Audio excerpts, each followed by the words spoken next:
할인 씨 고마워요.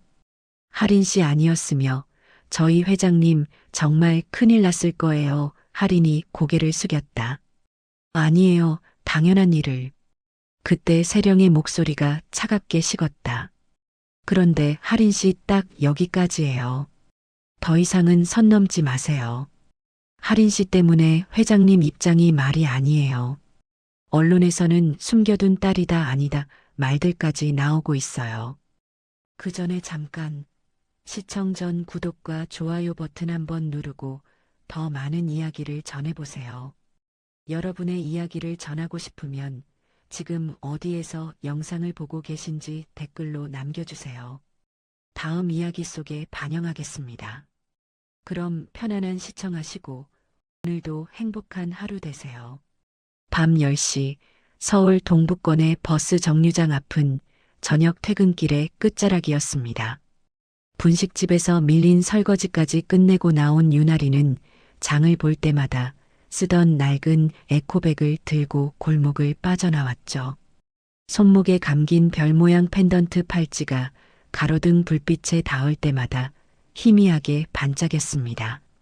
그건 돌아가신 어머니가 남긴 거의 유일한 유품이었어요. 하리는 그 팔찌를 볼 때마다 엄마의 목소리를 떠올렸습니다. 너는 누군가에게 빛이 될 거야. 그런데 28살이 된 지금 하리는 스스로를 빛이라 부르기엔 너무 작고 희미한 존재라고 느꼈습니다. 정류장 벤치 옆을 지나가려던 하린의 발걸음이 멈췄습니다. 양복을 단정히 차려입은 중년 남성 한 명이 벤치에 비스듬히 기댄 채 축 늘어져 있었죠. 처음엔 술에 취한 사람인 줄 알았어요. 그런데 얼굴색이 이상했습니다. 창백하다 못해 회색빛이 돌았고 이마엔 식은 땀이 송골송골 맺혀 있었어요. 주변을 서성이던 몇몇 사람들이 수군거렸습니다. 저분 유명한 사람 아니야? 뉴스에서 본 것 같은데. 누가 전화라도 해야 하는 거 아니야? 근데 함부로 건드렸다가 나중에 뭐라고 하면 어떡해. 하리는 숨을 크게 들이마셨습니다. 가슴이 두근거렸지만 손은 이미 움직이고 있었어요. 가방에서 작은 파우치를 꺼냈습니다. 자원봉사할 때 늘 챙기던 간이 구급키트였죠. 하리는 남성의 손목을 잡고 맥박을 확인했습니다. 불규칙하고 약했어요. 손가락 끝을 눌러보니 혈색이 돌아오는 속도가 느렸습니다. 순환이 제대로 안 되고 있다는 신호였죠. 저기요, 혹시 당뇨 있으세요? 대답은 없었습니다. 남성의 양복 주머니에서 작은 약 케이스가 비죽 튀어나와 있었어요. 하리는 조심스럽게 케이스를 꺼냈습니다. 뚜껑을 열자 몇 가지 약이 칸막이별로 정리돼 있었죠. 부정맥약, 혈압약, 그리고 저혈당 대비용 포도당 정제가 보였습니다. 시간표 스티커가 붙어 있었어요. 저녁 8시 복용. 지금은 10시가 넘었습니다. 하리는 재빨리 판단했습니다. 약을 못 먹어서 혈당이 떨어진 거라고요. 물 좀 주세요. 하린이 주변 사람들에게 말했지만 아무도 움직이지 않았습니다. 할 수 없이 자기 가방에서 텀블러를 꺼냈죠. 절반쯤 남은 물이었어요. 포도당 정제 하나를 남성의 입술 사이로 밀어넣고 물을 조금씩 흘려 넣었습니다. 목구멍이 움직이는 게 느껴졌어요. 삼키고 있었습니다. 하리는 안도의 한숨을 내쉬었죠. 부정맥 약도 함께 먹여야 한다고 생각했지만 의식이 없는 상태에서 무리하게 약을 먹이는 건 위험했습니다. 일단 혈당부터 올리고 보는 게 맞았어요. 1분쯤 지났을까요? 남성의 눈꺼풀이 떨렸습니다. 천천히 눈을 뜬 그는 멍한 표정으로 하린을 올려다봤어요. 괜찮으세요? 혈당이 많이 떨어지셨던 것 같아요. 약 드셔야 해요. 남성은 힘없이 고개를 끄덕였습니다. 하린이 부정맥 약을 물과 함께 건네자 그는 떨리는 손으로 받아 삼켰어요. 그리고 한참을 그 자리에 앉아 숨을 고르더니 하린의 손목을 물끄러미 바라봤습니다. 별 펜던트 팔찌였죠? 남성의 눈빛이 흔들렸습니다. 뭔가 말하려는 듯 입술이 움직였지만 결국 아무 말도 하지 않았어요. 그냥 천천히 일어나서는 비틀거리며 정류장을 빠져나갔습니다. 하리는 그 뒷모습을 보면서 가슴 한구석이 이상하게 먹먹해지는 걸 느꼈습니다. 뭔가 중요한 순간이었던 것 같은데 뭐가 중요한 건지 알 수 없었어요. 그저 손이 떨렸습니다. 무서웠거든요. 만약 자기가 아무것도 못했다면, 만약 판단을 잘못했다면 그 사람은 어떻게 됐을까? 하리는 손을 꽉 쥐었습니다. 떨림을 멈추기 위해서요. 다음 날 아침 분식집 주방에서 재료를 손질하던 하리는 동료 알바 오다은의 목소리를 들었습니다. 야, 하리나. 어제 너 정류장에서 사람 살렸다며? 뭔 소리야? SNS 봐봐. 검은 벤츠 승객 실신 사건이래. 누가 찍은 것 같은데 뒷모습이 너 같던데? 하리는 오다은의 휴대폰 화면을 들여다봤습니다. 흐릿한 사진이었지만 분명 어젯밤 정류장이었어요. 댓글이 수십 개 달려 있었습니다. 요즘 같은 세상에 저런 사람도 있네. 대단하다. 저 사람 누구래? 하리는 고개를 저었습니다. 나 아니야. 그냥 비슷하게 생긴 거겠지. 오다은은 의심스러운 표정을 지었지만 더 묻지 않았어요. 하리는 다시 당근을 썰기 시작했습니다. 칼날이 도마에 닿는 소리가 규칙적으로 울렸죠. 리듬을 타는 것처럼요. 하리는 그 소리에 집중하려 했습니다. 어젯밤 일을 잊으려고요. 점심때쯤 구청 복지 상담사인 백혜진이 분식집에 들렀습니다. 단골이었어요. 떡볶이 한 접시를 시키고 앉더니 하린을 불렀죠. 하린 씨, 잠깐만요. 네, 무슨 일이세요? 백혜진은 작은 명함 한 장을 꺼냈습니다. 이거 받아두세요. 혹시 몰라서요. 이게 뭔데요? 응급처치 교육봉사 경력 있으시잖아요. 그거 이력서에 꼭 적으세요. 요즘 그런 거 보는 데가 많아요. 지역 복지관이나 보건소에서도 인력 찾거든요. 하리는 명함을 받아들었습니다. 백혜진의 이름과 전화번호가 적혀 있었어요. 뒷면엔 구청 법률구조 연락처도 인쇄돼 있었죠. 필요하면 언제든 연락하세요. 법적인 문제든 복지 혜택이든 뭐든 물어보세요. 제가 도와드릴게요. 하리는 명함을 주머니에 넣으며 작게 고개를 숙였습니다. 고맙다는 말이 목구멍에 걸렸어요. 왜 이런 사소한 친절에 자꾸 눈시울이 뜨거워지는지 모르겠었습니다. 저녁 무렵 하리는 라디오를 틀어놓고 설거지를 했습니다. 지역 방송국의 심야 프로그램이었어요. 밤의 사연 우체통이라는 제목의 코너였죠. PD 남태수의 차분한 목소리가 흘러나왔습니다. 오늘은 특별한 사연 하나를 소개하려 합니다. 익명으로 제보받은 이야기입니다. 어젯밤 서울 동부권의 한 버스 정류장에서 있었던 일이에요. 한 시민이 쓰러진 사람을 발견하고 주저없이 응급처치를 했다고 합니다. 혈당을 체크하고 약을 먹이고 정확한 타이밍에 물을 공급했다고 하죠. 전문가도 아닌데 말입니다. 그 작은 행동이 한 사람의 생명을 구했을지도 모릅니다. 여러분, 우리 주변엔 이런 작은 영웅들이 있습니다. 그들은 자신을 드러내지 않아요. 그저 해야 할 일을 했을 뿐이라고 생각하죠. 하지만 그게 얼마나 귀한 일인지 우리가 기억해야 합니다. 하린의 손이 멈췄습니다. 설거지 거품이 손목을 타고 흘러내렸어요. 라디오에서 배경음악이 흘러나왔습니다. 피아노 선율이었죠. 하린은 거품을 씻어내지도 않고 그 자리에 서 있었어요. 가슴이 답답했습니다. 자기 이야기인데 자기 입으론 말할 수 없었어요. 누가 믿어줄까요? 분식집 알바가 오피스 청소를 하는 사람이 누군가를 구했다고 말하면요. 청취자 문자가 쏟아졌습니다. PD가 몇 개를 읽어줬어요. 그분께 감사하다고 전해주세요. 이름도 모르지만 응원합니다. 저도 그런 용기를 배우고 싶어요. 하리는 천천히 설거지를 다시 시작했습니다. 눈물이 나올 것 같았지만 참았어요. 울면 안 된다고 생각했습니다. 자기한테 그럴 자격이 있는지 모르겠었거든요. 밤 11시 퇴근길에 하리는 다시 그 정류장을 지나갔습니다. 아무 일도 없었다는 듯 평범한 밤이었어요. 가로등만 외롭게 빛나고 있었죠. 하리는 벤치에 잠깐 앉았습니다. 손목에 별 팔찌를 만지작거렸어요. 엄마는 이 팔찌를 어디서 받은 걸까? 왜 이걸 그렇게 소중히 여겼을까? 하리는 알 수 없었습니다. 그냥 하나 확실한 건 어젯밤 그 순간만큼은 자기가 누군가에게 필요한 사람이었다는 거예요. 그게 전부였습니다. 휴대폰이 울렸습니다. 오다은이었어요. 야, 너 집 갔어? 핫팩 챙겼어? 오늘 춥다며.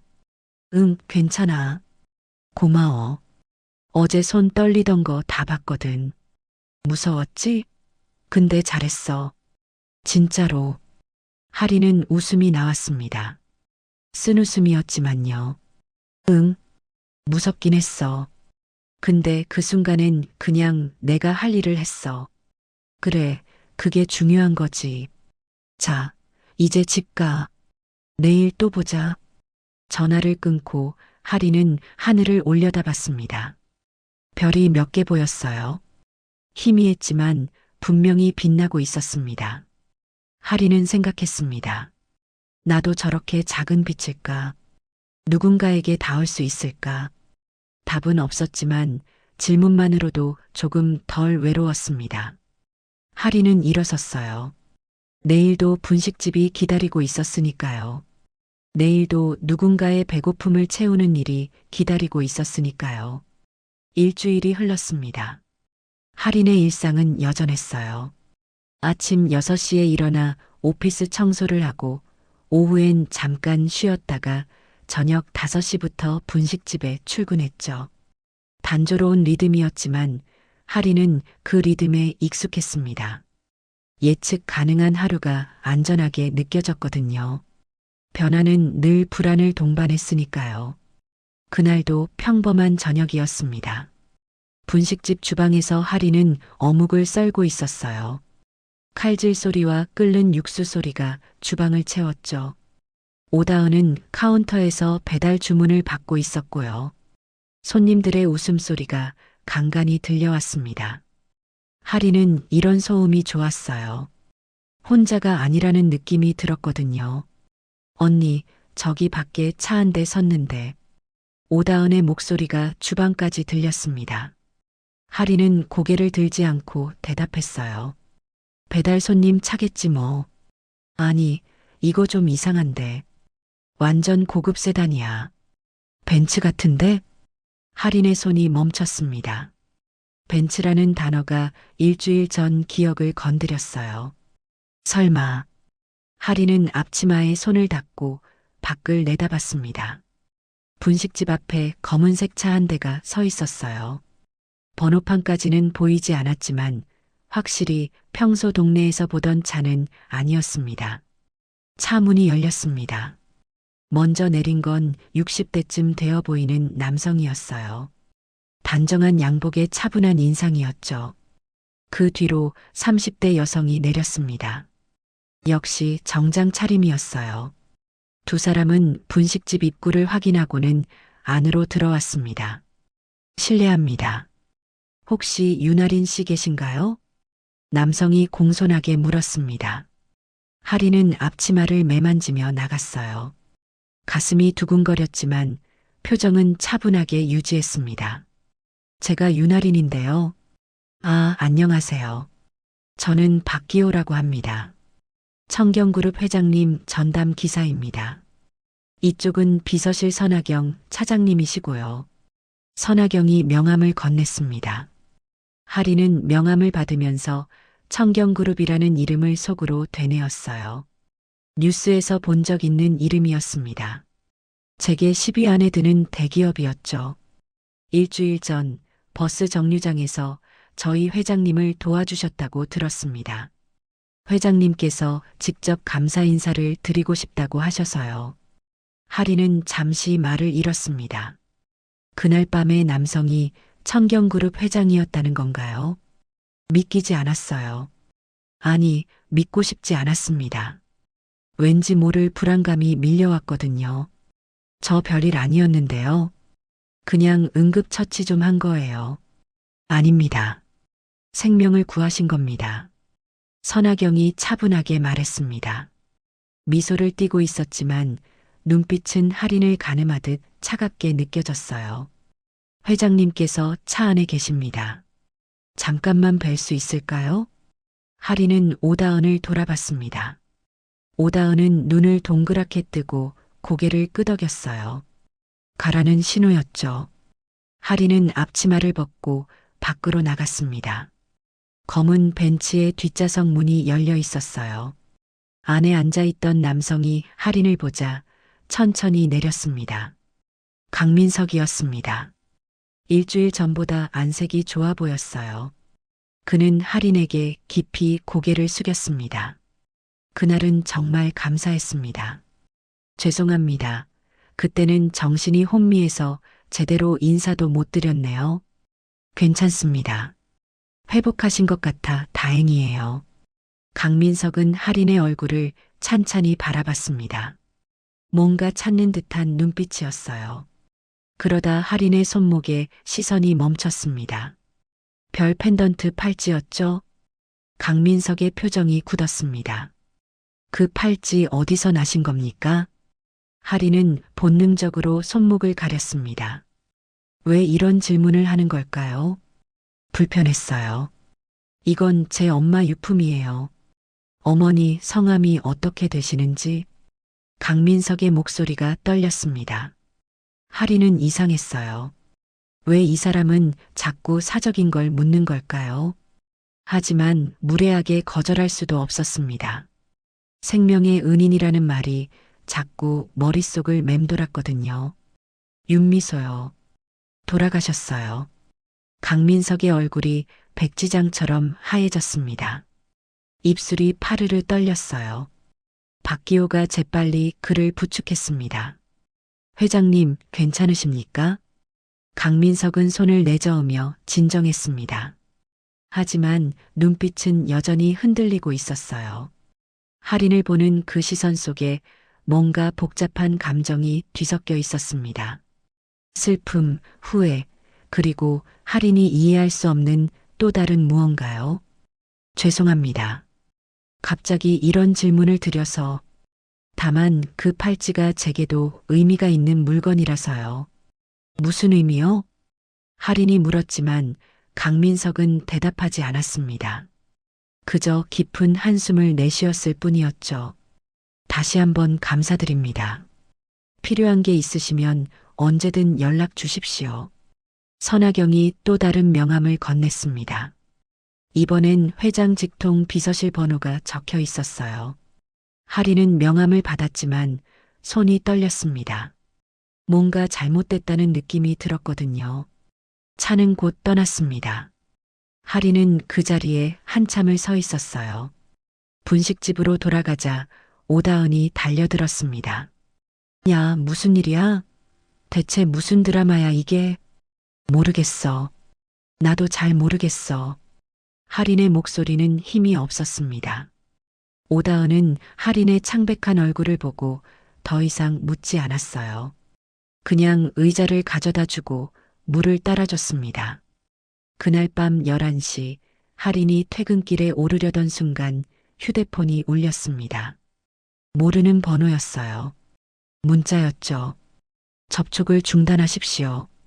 당신이 뭘 아는지 묻지 않겠습니다. 하지만 선을 넘지 마십시오. 할인의 등골이 서늘해졌습니다. 누가 보낸 걸까요? 무슨 의미일까요? 손이 떨렸어요. 문자를 다시 읽었습니다. 협박이었습니다. 명백한 협박이었어요. 오다은이 주방에서 나왔습니다. 언니, 왜 그래? 얼굴이 왜 그래? 하리는 휴대폰을 보여줬습니다. 오다은이 문자를 읽더니 눈썹을 찌푸렸어요. 미친 거 아냐? 이거 경찰에 신고해야 돼. 누가 보낸 건지도 모르는데. 그래도 일단 신고는 해야지. 이거 완전 협박이잖아. 하리는 고개를 저었습니다. 경찰에 신고하면 뭐가 달라질까요? 오히려 더 큰 문제가 생길 것 같았어요.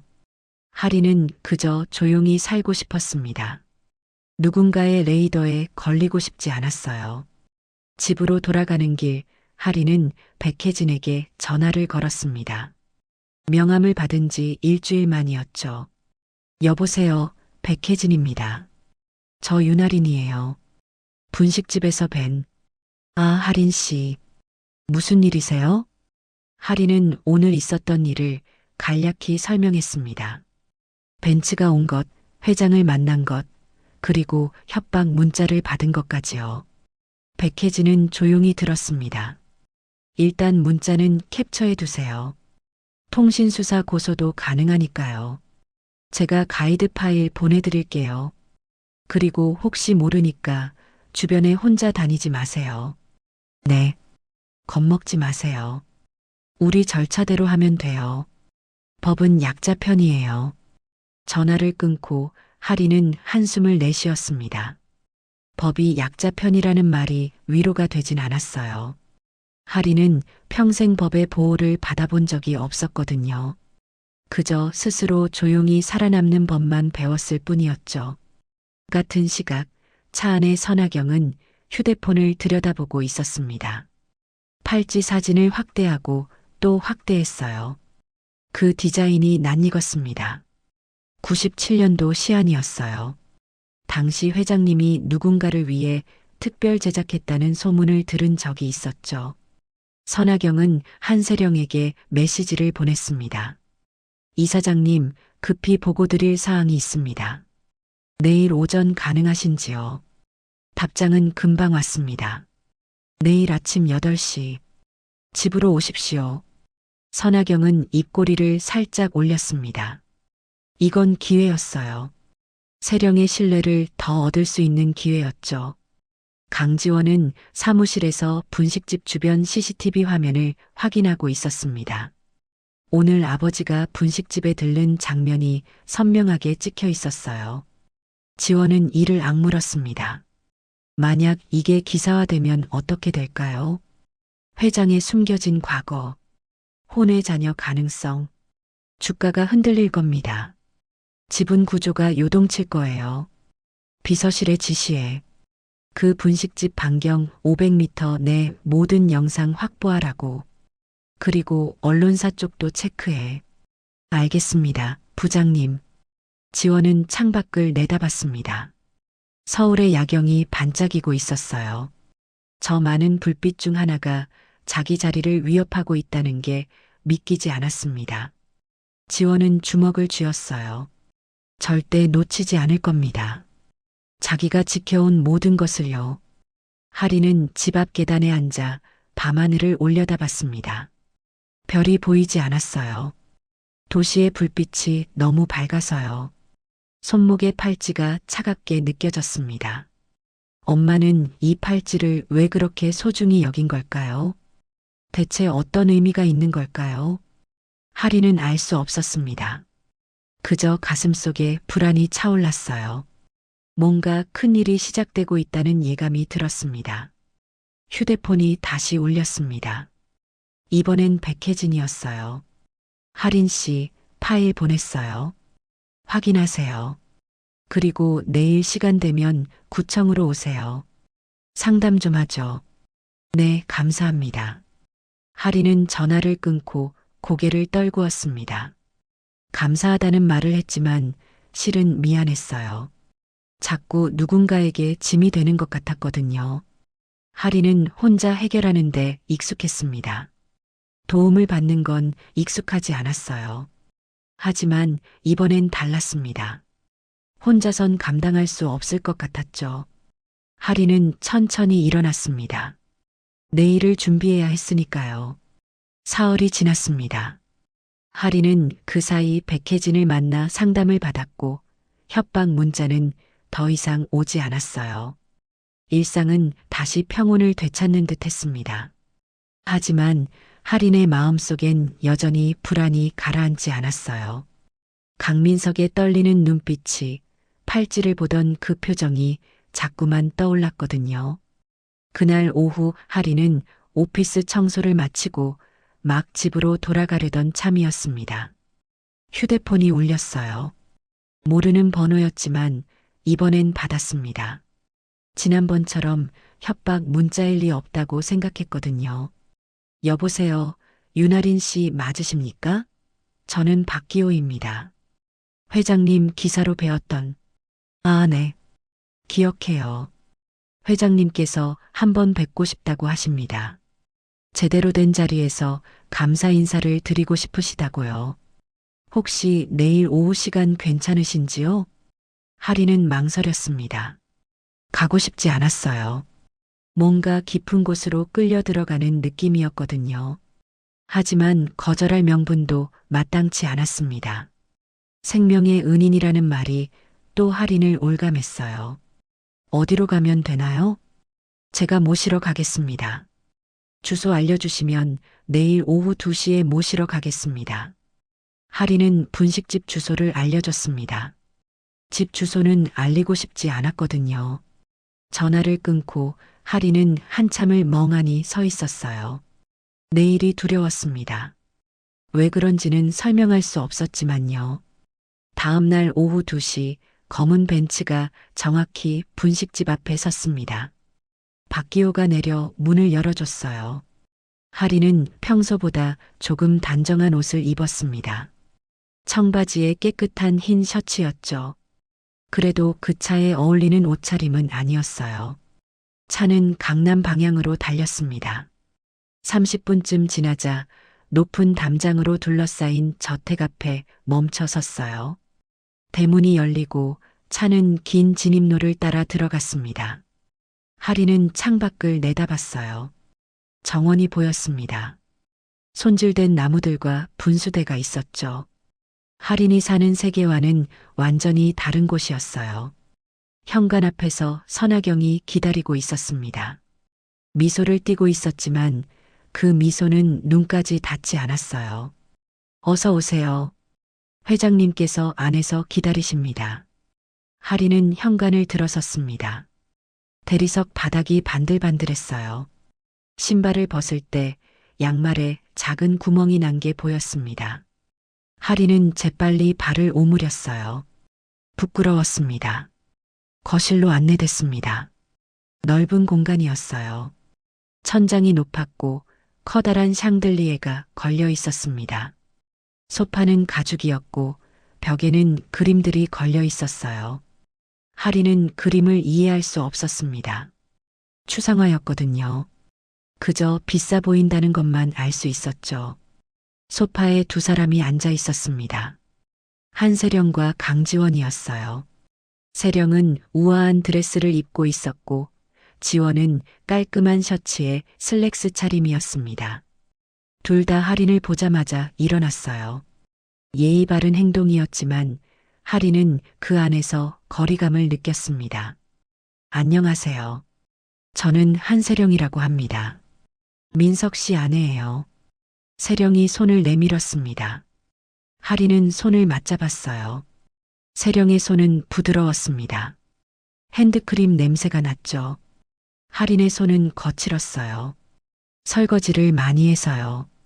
저는 강지원입니다. 아들이고요. 지원도 악수를 청했습니다. 그의 악수는 짧고 형식적이었어요. 손에 힘이 없었지만 눈빛은 날카로웠습니다. 하린을 가늠하는 눈빛이었죠. 앉으세요. 아버지가 곧 오실 거예요. 지원이 말했습니다. 하린은 조심스럽게 소파 끝에 앉았어요. 등을 기대지 못했습니다. 긴장해서요. 세령과 지원은 마주보는 소파에 앉았어요. 사이에 커피 테이블이 있었습니다. 차라도 드실까요? 세령이 물었습니다. 공손했지만 의무적인 질문처럼 들렸어요. 물만 주시면 돼요. 선하경이 물을 가져왔습니다. 크리스털 잔이었어요. 하리는 조심스럽게 잔을 받았습니다. 손이 떨려서 물이 약간 출렁였죠. 저희 아버지께서 그날 정말 위급한 상황이었다고 들었어요. 하린 씨가 아니었으면 큰일 날 뻔했다고요. 지원이 말했습니다. 감사의 말이었지만 감정이 실리지 않았어요. 마치 대본을 읽는 것 같았습니다. 아니에요. 당연히 해야 할 일을 한 거예요. 하린이 대답했습니다. 목소리가 작았어요. 이 공간이 하린을 작게 만들었습니다. 그때 강민석이 들어왔습니다. 편안한 셔츠 차림이었어요. 하린을 보자 얼굴에 안도의 표정이 번졌습니다. 와주셔서 감사합니다. 편하게 앉으세요. 민석이 하린 옆 소파에 앉았습니다. 하린은 조금 긴장이 풀렸어요. 민석에게선 세령이나 지원과는 다른 온기가 느껴졌거든요. 선하경이 태블릿을 꺼냈습니다. 화면을 켜더니 테이블 위에 놓았어요. 이게 그날 사고 현장 CCTV 캡처입니다. 보시면 하린 씨께서 얼마나 정확하게 대처하셨는지 아실 수 있을 겁니다. 화면에는 그날 밤 정류장이 보였습니다. 하린이 민석을 살피고 가방을 뒤지고 약을 먹이는 장면이 선명했어요. 하린은 화면 속 자기 모습을 보며 낯설었습니다. 그게 정말 자기였을까요? 전문가처럼 행동하셨더군요. 어디서 배우신 겁니까? 세령이 물었습니다. 질문이었지만 신문처럼 들렸어요. 자원봉사할 때 응급처치 교육을 받았어요. 몇 년 전 일이지만요. 자원봉사요. 어떤 종류의? 노인복지관이요. 어르신들 식사 보조하고 간단한 건강 체크하고 그런 거요. 세령은 고개를 끄덕였습니다. 하지만 눈빛은 차가웠어요. 평가하는 눈빛이었습니다. 그때 주방 쪽에서 인기척이 들렸습니다. 하린이 고개를 돌리자 70대쯤 되어 보이는 여성이 찻잔을 들고 나오다 멈춰 섰어요. 정말 순이었습니다. 그녀는 하린을 보는 순간 얼어붙었어요. 손이 떨렸습니다. 찻잔이 흔들렸죠. 미소? 아주 작은 소리였습니다. 하지만 고요한 거실에 그 소리는 또렷하게 울렸어요. 정말수는 황급히 입을 틀어막았습니다. 하지만 이미 늦었죠. 민석이 벌떡 일어났습니다. 말순 씨, 뭐라고 하셨습니까? 정말수는 고개를 저었습니다. 아무 말도 하지 않았다는 듯이요. 하지만 그녀의 눈에는 눈물이 고여 있었어요. 세령의 얼굴이 굳었습니다. 지원은 어머니를 쳐다봤어요. 선하경은 태블릿을 끄며 표정을 지웠습니다. 하린만 무슨 일인지 몰라 어리둥절했어요. 민석이 하린에게로 돌아앉았습니다. 손이 떨리고 있었어요. 하린 씨 어머니 성함이 어떻게 되시는지 여쭤봐도 될까요? 하린은 왜 이런 질문을 하는지 이해할 수 없었습니다. 하지만 대답했어요. 윤미소요. 5년 전에 돌아가셨어요. 정적이 흘렀습니다. 시계 초침 소리만 들렸어요. 민석의 얼굴은 창백해졌습니다. 입술이 바들바들 떨렸죠. 그는 뭔가 말하려다가 결국 아무 말도 하지 못했습니다. 세령이 나섰습니다. 윤미소라는 이름 97년도쯤 사교계에 잠깐 나타났던 분 아닌가요? 그때 여러 소문이 있었죠. 차갑고 정확한 목소리였습니다. 세령은 미소를 유지했지만 그 미소는 칼날 같았어요. 그런 과거는 오해였습니다. 민석 씨와는 아무 관계도 없었어요. 세령의 말은 단호했습니다. 선을 긋는 말이었죠. 하리는 무슨 말인지 이해할 수 없었어요. 하지만 한 가지는 알았습니다. 자기가 환영받지 못한다는 것이요. 구석에 조용히 서 있던 권세훈이 작은 수첩을 꺼냈습니다. 뭔가를 적기 시작했어요. 표정은 무덤덤했습니다. 누구 편도 아닌 것 같았죠. 그저 기록하는 사람처럼 보였어요. 정말순이 할인에게 다가왔습니다. 손이 여전히 떨리고 있었어요. 물을 새로 따라 건넸습니다. 드세요. 할인은 컵을 받았습니다. 정말순의 손이 자기 손에 닿았어요. 따뜻했습니다. 그리고 떨림이 전해졌죠. 할인은 고개를 들어 정말순을 봤습니다. 정말순의 눈에서 눈물이 또르르 흘러내렸어요. 죄송해요. 제가 괜히. 할인이 중얼거렸습니다. 무엇에 대해 사과하는지도 몰랐어요. 그저 이 공간에 있는 것 자체가 미안하게 느껴졌습니다. 민석이 천천히 말했습니다. 할인 씨, 오늘은 여기까지 하죠. 박 기사님이 모셔다 드리겠습니다. 할인은 일어났습니다. 다리에 힘이 없었어요. 비틀거렸지만 억지로 바로 섰습니다. 세령과 지원은 일어나지 않았어요. 그저 앉은 채로 할인을 바라봤습니다. 온화한 미소를 띠고 있었지만 그 미소는 거부였습니다. 눈으로 하는 폭력이었죠. 현관까지 나오는 동안 아무도 말하지 않았습니다. 할인은 신발을 신었어요. 구멍난 양말이 또 보였지만 이젠 신경 쓰이지 않았습니다. 그저 빨리 이곳을 벗어나고 싶었어요. 박기호가 차 문을 열어줬습니다. 할인이 차에 타려는 순간 박기호가 작은 쪽지를 할인의 손에 쥐어줬어요. 아주 재빨랐습니다. 누구도 보지 못하게요. 필요하면 언제든 연락하세요. 저는 사실을 본 사람입니다. 박기호가 속삭였습니다. 할인은 쪽지를 주머니에 넣었어요. 차 문이 닫혔습니다. 차가 대문을 빠져나갈 때 할인은 뒤를 돌아봤습니다. 저택이 점점 멀어졌어요. 높은 담장 너머로 사라졌습니다. 대문이 닫히는 소리가 들렸어요. 무겁고 단단한 소리였습니다. 할인의 가슴도 그 소리와 함께 닫히는 것 같았어요.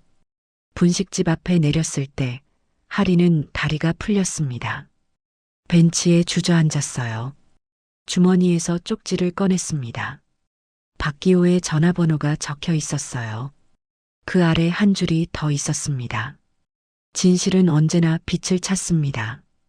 할인은 쪽지를 꼭 쥐었습니다. 손이 떨렸어요. 무서웠습니다.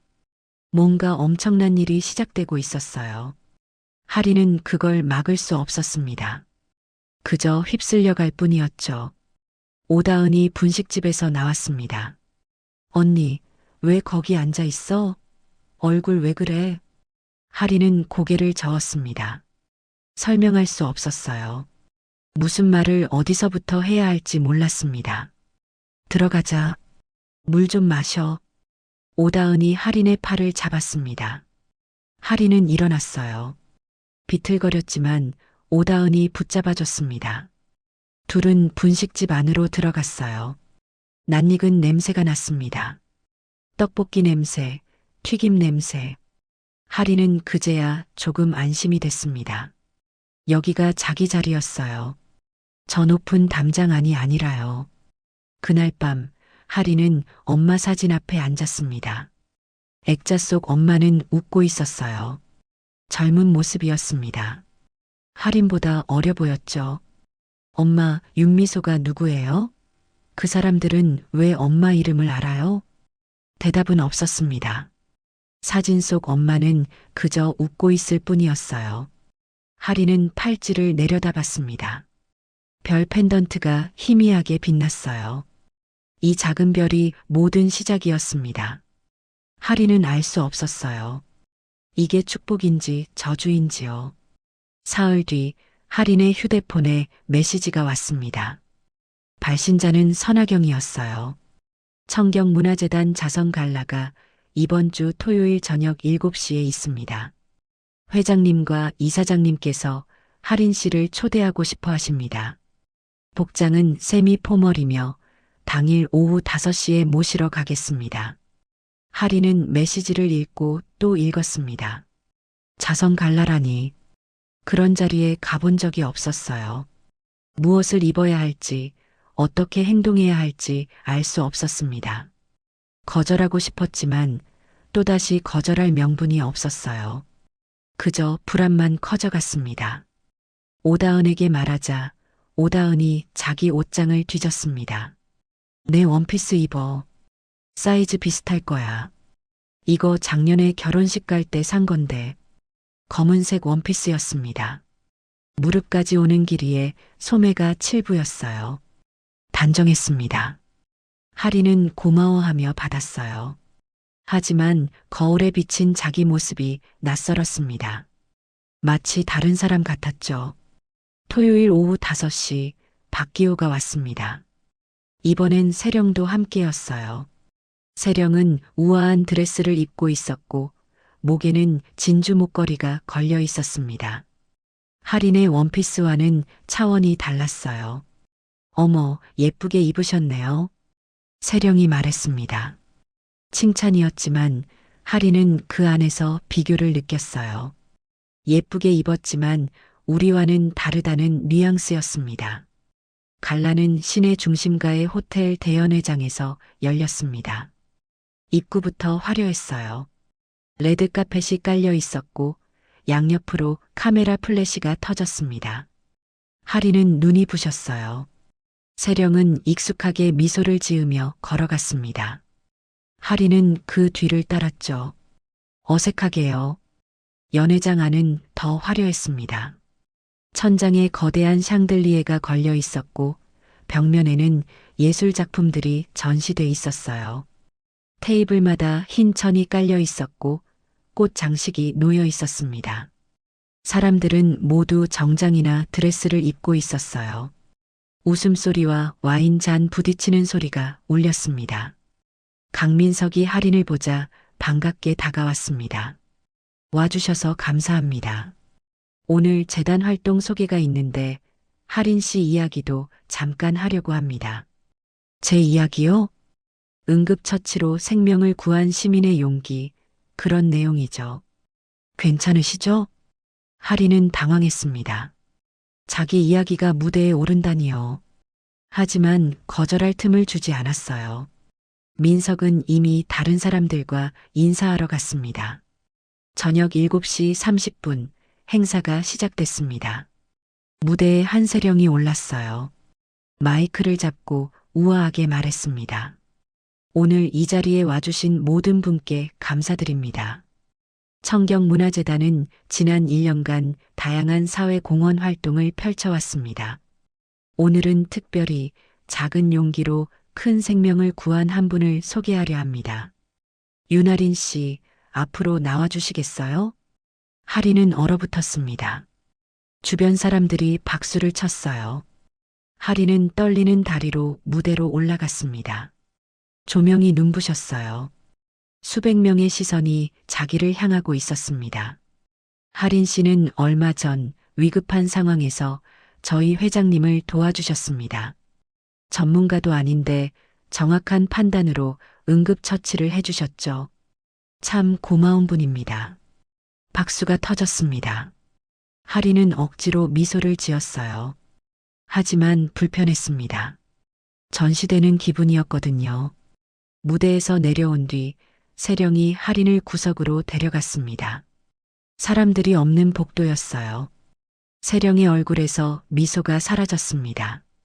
할인 씨, 오늘 고맙게 와주셔서 감사해요. 하지만 한 가지 말씀드릴 게 있어요. 네, 선을 넘지 마세요. 오늘 이 정도면 충분히 감사 표시는 된 거예요. 더 이상 우리 가족에게 가까이 오지 않았으면 좋겠어요. 차갑고 단호한 목소리였습니다. 하리는 숨이 막혔어요. 저는 아무것도 바라지 않아요. 그럼 다행이네요. 그대로 유지해 주세요. 세령은 미소를 다시 띠고 연회장으로 돌아갔습니다. 하리는 그 자리에 서 있었어요. 다리가 떨렸습니다. 모욕감이 밀려왔죠. 자기는 초대받은 게 아니었어요. 전시된 거였습니다. 용기를 칭찬하는 척하면서 실은 이 정도면 됐으니 이제 사라져라는 경고였던 거죠. 화장실로 들어갔습니다. 하리는 세면대에 손을 짚고 거울을 봤어요.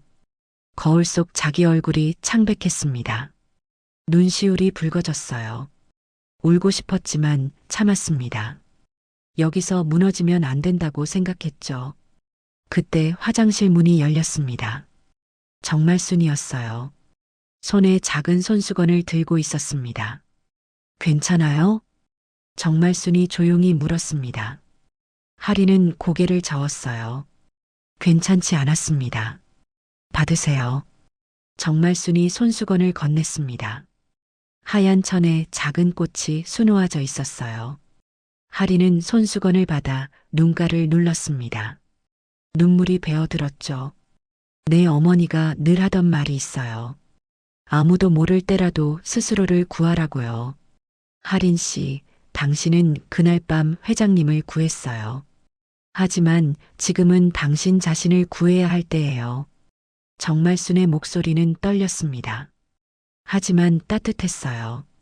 하리는 고개를 끄덕였습니다. 무슨 말인지 완전히 이해할 순 없었지만 위로가 됐습니다. 연회장으로 돌아가려는데 복도에서 수군거리는 소리가 들렸습니다. 저 여자 분식집 알바래. 회장 딸 행세한다는 소문 들었어. 진짜? 말도 안 돼. 어떻게 저런 애가. 돈 노리는 거 아냐? 할인의 발걸음이 멈췄습니다. 가슴이 철렁했어요. 누가 그런 소문을 퍼뜨린 걸까요? 할인은 연회장으로 들어갔습니다. 사람들의 시선이 느껴졌어요. 수군거림이 들렸습니다. 할인은 작아지는 기분이었어요. 테이블로 돌아가자 강지원이 기자 몇 명과 이야기하고 있었습니다.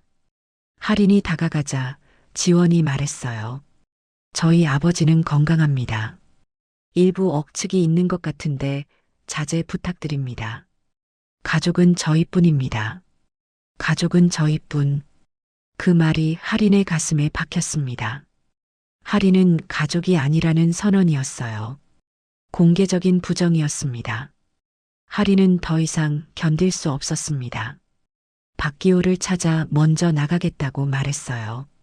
박기호는 알았다는 듯 고개를 끄덕였습니다. 차까지 데려다 줬죠. 힘드시죠? 박기호가 조심스럽게 물었습니다. 할인은 대답하지 않았어요. 대답하면 눈물이 쏟아질 것 같았거든요. 집으로 돌아오는 길 휴대폰이 울렸습니다. 또 모르는 번호였어요. 문자였습니다. 내 과거도 까발려질 거다. 법적 부이동구의 빚, 가정폭력 기록. 내가 얼마나 지저분한 집안 출신인지 다 알려질 거다. 조용히 사라져라. 할인은 휴대폰을 떨어뜨릴 뻔했습니다. 숨이 막혔어요. 어떻게 이동구를 아는 걸까요? 누가 조사한 걸까요? 할인은 무서웠습니다. 자기 과거가 폭로되는 게 두려웠어요. 집 앞에 내리자 오다은이 기다리고 있었습니다. 야식을 들고요. 언니 힘들었지? 이거 먹어. 치킨과 맥주였습니다. 할인은 옷도 갈아입지 않은 채 바닥에 주저앉았어요. 오다은이 옆에 앉았습니다. 욕해도 돼. 여기선 괜찮아. 할인은 입을 열었습니다. 다은아, 난 왜 이렇게 작을까? 왜 난 항상 틈새에 끼어 있는 것 같을까? 언니가 작은 게 아니야. 저 사람들이 너무 큰 척하는 거지. 오다은의 말이 위로가 됐습니다. 할인은 치킨을 한 조각 집어들었어요. 삼키기 힘들었지만 억지로 씹었습니다. 다음 날 아침 백혜진에게 전화가 왔습니다. 할인 씨, 어제 갈라 다녀오셨죠? 소문 들었어요. 찌라시 놔둔다고요. 내 협박 문자도 또 왔어요. 알았어요. 오늘 오후에 구청으로 오세요. 사이버 명예훼손 초안 고소장 작성할게요. 우리 절차대로 갑니다. 백혜진의 목소리는 단단했습니다. 할인은 조금 안심이 됐어요. 혼자가 아니라는 게 느껴졌거든요. 오후에 구청에 갔습니다. 백혜진은 이미 서류를 준비해뒀어요. 여기 보세요. 협박 문자 캡처본, 찌라시 유포 정황, 명예훼손 증거. 다 모았어요. 고소장 접수하면 경찰이 수사할 겁니다. 정말 괜찮을까요? 괜찮고 말고요. 법은 약자 편이에요. 우리가 손 놓으면 저 사람들이 이기는 거예요. 백혜진은 할인의 손을 꽉 잡았습니다. 따뜻했어요. 할인은 고개를 끄덕였습니다. 그 시각 연회장 뒤편에서 선하경이 기자 한 명과 만나고 있었습니다. 작은 봉투를 건넸어요. 감사의 뜻입니다. 기사 잘 부탁드려요. 기자는 봉투를 받아 주머니에 넣었습니다. 그 모습을 멀리서 권세훈이 보고 있었어요. 그는 아무 말 없이 휴대폰으로 사진을 찍었습니다. 증거를 남기는 거였죠. 저녁에 라디오에서 남태수의 목소리가 흘러나왔습니다. 오늘은 용기에 대해 이야기하려 합니다. 작은 용기가 큰 생명을 구할 수 있다는 걸 우리는 종종 잊고 살죠. 하지만 그 용기를 낸 사람이 상처받는 일은 없어야 합니다. 라디오를 듣던 하리는 눈시울이 뜨거워졌습니다. 누군가는 자기를 이해하고 있었어요. 보이지 않는 곳에서요. 그날 밤 하리는 손수건을 꺼내 펼쳤습니다. 정말순이 준 손수건이었어요. 작은 꽃 자수가 달빛에 반짝였습니다. 하리는 손수건을 가슴에 꼭 안았어요. 이게 버팀목이었습니다. 작지만 단단한 버팀목이었죠. 하리는 생각했습니다. 무너지지 않겠다고요. 스스로를 구하겠다고요. 갈라가 끝난 지 나흘이 지났습니다. 하리는 백혜진과 함께 고소장을 접수했어요. 협박 문자와 명예훼손 증거를 제출했습니다. 경찰은 수사를 시작했다고 했죠. 하지만 할인의 불안은 가라앉지 않았습니다. 오히려 더 커졌어요. 뭔가 중요한 걸 놓치고 있다는 느낌이 들었거든요. 그날 저녁 할인은 오래된 집 창고를 열었습니다. 먼지가 쌓인 박스들이 보였어요. 엄마가 돌아가신 후 정리하지 못한 물건들이었죠. 할인은 가장 작은 박스를 꺼냈습니다. 엄마의 개인 물품이 들어있는 상자였어요. 몇 년 만에 여는 거였습니다. 상자 안에는 낡은 사진들, 편지 봉투 몇 개, 그리고 작은 보석함이 있었어요. 할인은 보석함을 열었습니다. 안에 목걸이 하나와 귀걸이가 있었죠. 별로 비싸 보이지 않는 것들이었습니다. 할인은 손목의 팔찌를 내려다봤어요. 별 펜던트였습니다. 불빛에 비춰보니 뭔가 새겨진 게 보였어요. 할인은 펜던트를 자세히 들여다봤습니다. 뒷면에 아주 작은 글씨가 있었어요. 너무 작아서 잘 보이지 않았습니다. 할인은 휴대폰 손전등을 켜고 확대했죠. M-S라는 이니셜이 보였습니다. 그리고 그 아래 숫자가 있었어요. 날짜 같았습니다. 다음 날 할인은 동네 사진관을 찾았습니다. 사진관 주인은 70대 노인이었어요. 오래된 가게였죠. 이거 좀 확대해서 볼 수 있을까요? 할인이 팔찌를 보여주자 주인은 돋보기와 확대경을 꺼냈습니다. 30mm 확대로 보니 글씨가 선명해졌어요. MS 그리고 1997.09 19라고 새겨져 있네요. 주문 제작 같은데요. 각인이 이렇게 정교한 건 보통 특별한 의미가 있을 때 하는 겁니다. 할인의 가슴이 두근거렸습니다. 1997년 엄마가 28살이던 해였어요. M은 민석, S는 미소. 할인은 확신했습니다. 이건 우연이 아니었어요. 집으로 돌아와 상자를 다시 뒤졌습니다. 사진들을 하나씩 꺼내봤어요.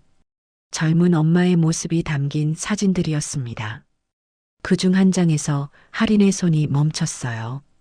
엄마가 어떤 남성과 함께 찍은 사진이었습니다. 남성의 얼굴은 희미했지만 옆모습이 강민석과 닮아 있었어요. 사진 뒷면에 연필로 쓴 글씨가 있었습니다. 9월 19일 약속의 날이라고요. 할인은 떨리는 손으로 사진을 내려놨습니다. 이게 뭘 의미하는 걸까요? 엄마와 강민석은 대체 어떤 관계였을까요?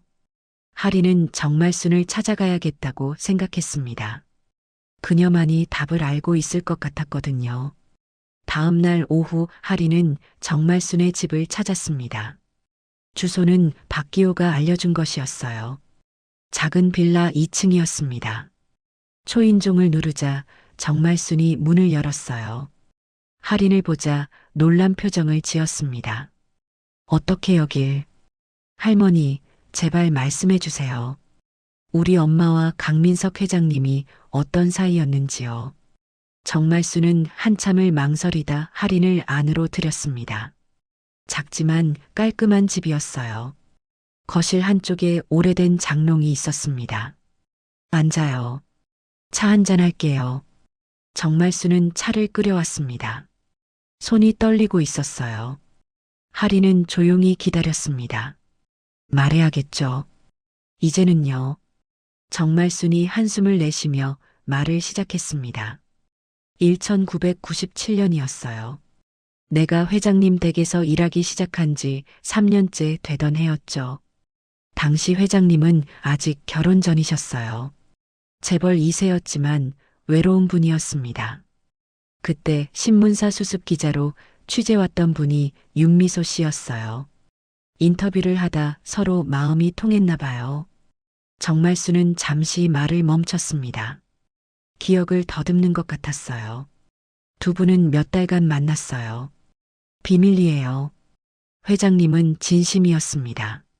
청혼하려고 했어요. 그 팔찌도 그때 맞춘 거였죠. 약혼 선물로요. 하지만 집안에서 반대가 심했습니다. 신분이 맞지 않는다고요. 회장님은 고집을 부렸지만 결국 압박에 못 이겼어요. 하리는 숨을 죽이고 들었습니다. 그때 미소 씨가 임신 사실을 알렸어요. 편지로요. 하지만 그 편지가 회장님께 전달되지 않았습니다. 비서실에서 가로챘거든요. 집안 어른들 지시였을 겁니다. 편지들이 돌아오지 않자 미소 씨는 회장님이 자기를 버렸다고 생각했어요. 연락도 끊겼고요.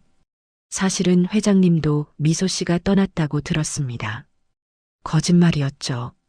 정말순은 일어나 장롱을 열었습니다. 오래된 봉투 하나를 꺼냈어요. 이걸 내가 몰래 챙겨뒀어요. 비서실에서 폐기하려던 걸 주어서요. 죄 짓는 기분이었지만 언젠가 필요할 것 같았습니다. 봉투 안에는 편지 몇 장과 초음파 사진이 있었습니다. 하리는 떨리는 손으로 편지를 펼쳤어요. 엄마의 필체였습니다. 민석 씨, 저 아기를 가졌어요. 우리 아기예요. 두렵지만 기쁩니다. 당신이 함께 있어줄 거라 믿어요. 연락 주세요. 기다릴게요. 다음 편지는 한 달 뒤였습니다. 민석 씨, 왜 답장이 없나요? 제가 뭘 잘못한 건가요? 아기는 건강해요. 당신을 닮았으면 좋겠어요. 마지막 편지는 석 달 뒤였습니다. 민석 씨, 이제 이해했어요. 당신은 저를 선택하지 않은 거죠. 괜찮아요. 저 혼자서도 이 아이를 잘 키울게요. 미안해요. 당신 인생의 짐이 돼서요. 행복하세요. 하린의 눈에서 눈물이 흘러내렸습니다. 엄마의 외로움이, 절망이 그대로 느껴졌어요. 편지를 쥔 손이 떨렸습니다. 회장님은 아무것도 몰랐어요. 편지가 전달됐다면 절대 미소 씨를 놓치지 않았을 겁니다. 회장님은 진심이었거든요. 정말순이 하린의 어깨를 토닥였습니다. 하린아, 내 이름은 하늘의 빛이라는 뜻이라 했지. 미소 씨가 그렇게 지었어요. 누가 가렸어도 넌 비춘다고 믿었던 거예요. 내 엄마는 끝까지 희망을 놓지 않았어. 하리는 초음파 사진을 들여다봤습니다. 흐릿한 형체였지만 자기였어요. 엄마 뱃속에 있던 자기였습니다. 하리는 사진을 가슴에 안았어요. 28년 전의 온기가 느껴지는 것 같았습니다. 집으로 돌아오는 길, 하리는 윤명자 이모에게 전화를 걸었습니다. 엄마의 언니였죠. 5년 전 장례식 이후로 연락이 뜸했던 사람이었어요. 이모, 저 할인이에요. 아이고, 할인아. 오랜만이네. 무슨 일이야? 혹시 엄마가 남긴 물건 중에 일기나 그런 거 있어요? 일기? 아, 있지. 내 엄마가 죽기 전에 나한테 맡긴 게 있어. 너 줄까 망설였는데 이제 때가 된 것 같네. 내일 와. 다음 날 하리는 이모네 반찬 가게를 찾았습니다. 이모는 뒤편 창고에서 낡은 노트를 꺼내왔어요. 이거야. 내 엄마 일기장. 97년부터 98년까지 쓴 거야. 하리는 일기장을 받았습니다. 표지가 낡았어요. 펼치자 잉크 냄새가 났습니다. 오래됐지만 선명한 냄새였죠. 하리는 몇 장을 넘겼습니다. 9월 19일. 오늘 민석 씨가 팔찌를 선물했다. 별 모양이다. 나처럼 작지만 빛난다고 했다. 행복하다. 이렇게 행복해도 되나 싶다. 할인의 손이 멈췄습니다. 엄마의 행복이 글씨에 배어 있었어요. 12월 5일. 민석 씨 연락이 끊겼다. 뭐가 잘못된 걸까? 아기는 잘 자라고 있는데. 불안하다. 이듬해 3월 20일. 이제 포기해야 할 것 같다. 민석 씨는 돌아오지 않을 거다. 괜찮다. 나는 이 아이의 엄마가 될 거다. 그것만으로도 충분하다. 하리는 일기장을 덮었습니다. 더 읽을 수 없었어요. 가슴이 미어졌습니다. 내 엄마 민석 씨 얘기만 나오면 웃었어. 정말 사랑했나 봐. 이모가 한숨을 쉬었습니다. 그 사람이 청경그룹 회장이란 걸 나중에 알았어. 신문에 결혼 기사 났을 때 내 엄마 얼굴이 하얗게 질리더라. 하지만 아무 말 안 했어. 그냥 묵묵히 너를 키웠지. 하리는 이모를 껴안았습니다. 울음이 터졌어요. 28년간 쌓인 오해가, 엄마의 외로움이 모두 한꺼번에 쏟아졌습니다. 그날 저녁 하린의 휴대폰이 울렸습니다. 최승만이었어요. 버스 기사였습니다. 하린 씨, 저 최승만입니다. 그날 밤 블랙박스 영상 갖고 있는. 아, 네. 기억해요. 영상 드릴게요. 당신이 회장님 살린 게 선명하게 찍혔어요. 증거로 쓰세요. 감사합니다. 정말 감사해요. 하리는 전화를 끊고 한참을 멍하니 앉아 있었습니다. 퍼즐 조각들이 맞춰지고 있었어요. 진실이 드러나고 있었습니다. 그날 밤 라디오에서 남태수의 목소리가 흘러나왔습니다. 오늘은 특별한 편지를 소개하려 합니다. 익명으로 보내주신 건데요. 28년 전 사랑했던 사람이 있습니다. 하지만 오해로 헤어졌습니다. 이제야 진실을 알게 됐습니다. 그 사람이 나를 버린 게 아니었습니다. 세상이 우릴 갈라놓은 거였습니다. 늦었지만 이제라도 진실을 밝히고 싶습니다. 여러분, 때로는 진실이 너무 늦게 도착합니다. 하지만 늦어도 도착하지 않는 것보다는 낫습니다. 하리는 라디오를 끄지 않았습니다. 음악이 흘러나왔어요. 슬프지만 따뜻한 선율이었습니다. 같은 시각, 권세호는 청경그룹 감사실에서 오래된 문서를 뒤지고 있었습니다. 1997년 비서실 문서 대여 기록이었어요. 몇 시간을 찾아 헤맨 끝에 한 줄을 발견했습니다.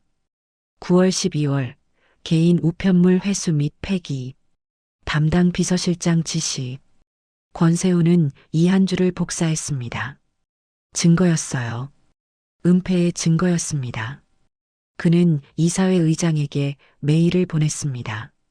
제목은 내부 감사 착수 예고였죠. 하리는 엄마 사진 앞에 앉았습니다. 편지와 일기장을 펼쳐놓았어요. 그리고 속삭였습니다. 엄마, 이제 알았어요. 엄마는 혼자가 아니었어요. 그 사람도 엄마를 사랑했어요. 세상이 갈라놓았을 뿐이에요. 별 팔찌가 달빛에 반짝였습니다. 증거가 아니라 사랑의 기억이었어요. 하리는 그걸 이제야 이해했습니다. 편지와 일기장을 발견한 지 이틀이 지났습니다. 하리는 박기호에게 연락했어요. 정말순에게 받은 증거들을 전달하고 싶었습니다. 박기호는 조용한 카페에서 만나자고 했죠. 카페에서 하리는 봉투를 건넸습니다. 안에는 편지 복사본, 일기장 발췌본, 그리고 팔찌 각인 사진이 들어 있었어요. 이게 전부예요. 우리 엄마와 회장님의 진실이요. 박기호는 봉투를 열어 천천히 내용을 읽었습니다. 그의 얼굴이 점점 굳어졌어요. 손이 떨렸습니다. 이걸 회장님께서 보셔야겠습니다. 보여드릴 수 있을까요? 보여드려야 합니다.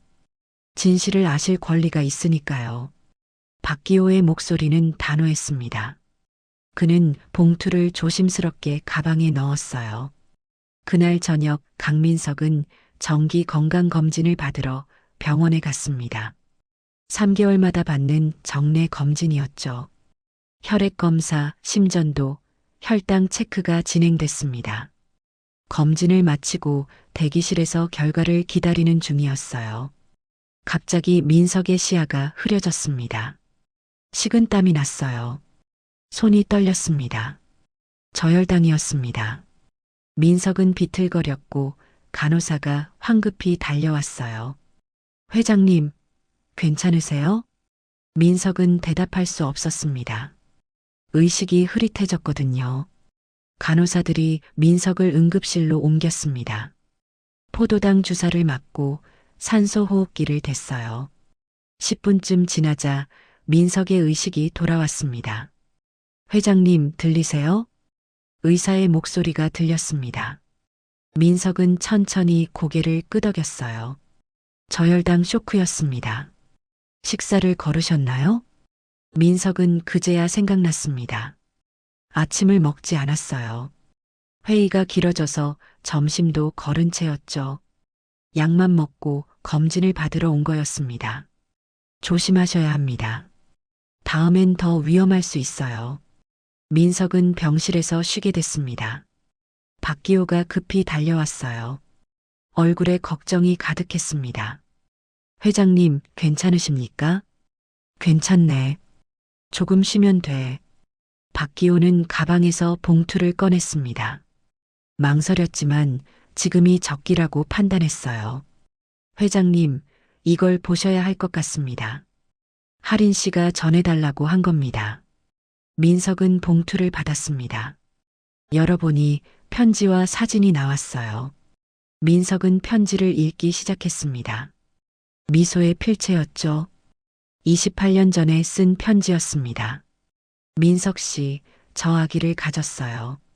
민석의 손이 멈췄습니다. 눈을 크게 떴어요. 다시 읽었습니다. 아기. 미소가 아기를 가졌다고요. 민석은 다음 편지를 펼쳤습니다. 왜 답장이 없나요? 민석의 가슴이 철렁했습니다. 답장? 자기는 편지를 받은 적이 없었어요. 마지막 편지를 읽었습니다. 이제 이해했어요. 당신은 저를 선택하지 않은 거죠. 민석의 눈에서 눈물이 흘러내렸습니다. 아니야. 선택하지 않은 게 아니었어요. 몰랐던 거였습니다. 편지를 받지 못했던 거예요. 초음파 사진을 봤습니다. 흐릿한 형체가 보였어요. 아기였습니다. 자기 아이였습니다. 민석은 사진을 떨리는 손으로 들었어요. 28년 전 자기 딸이었습니다. 팔찌 각인 사진도 있었습니다. MS 1997.09 19 민석은 기억했어요. 그날 미소에게 팔찌를 선물했던 날이었습니다. 약혼의 의미로요. 하지만 집안의 반대로 약혼은 이루어지지 못했죠. 그리고 미소는 사라졌습니다. 누가 편지를 가로챘나? 민석의 목소리가 떨렸습니다. 박기호가 조심스럽게 말했어요. 정말순 씨 증언에 따르면 비서실에서 폐기했다고 합니다. 당시 집안 어른들 지시였을 거라고요. 민석은 이를 악물었습니다. 분노가 치밀었어요. 누군가 자기 인생을, 미소의 인생을, 할인의 인생을 망쳐놓은 거였습니다. 28년간 거짓 속에 살았던 거예요. 할인이를 데려와 주게. 지금요? 지금 당장.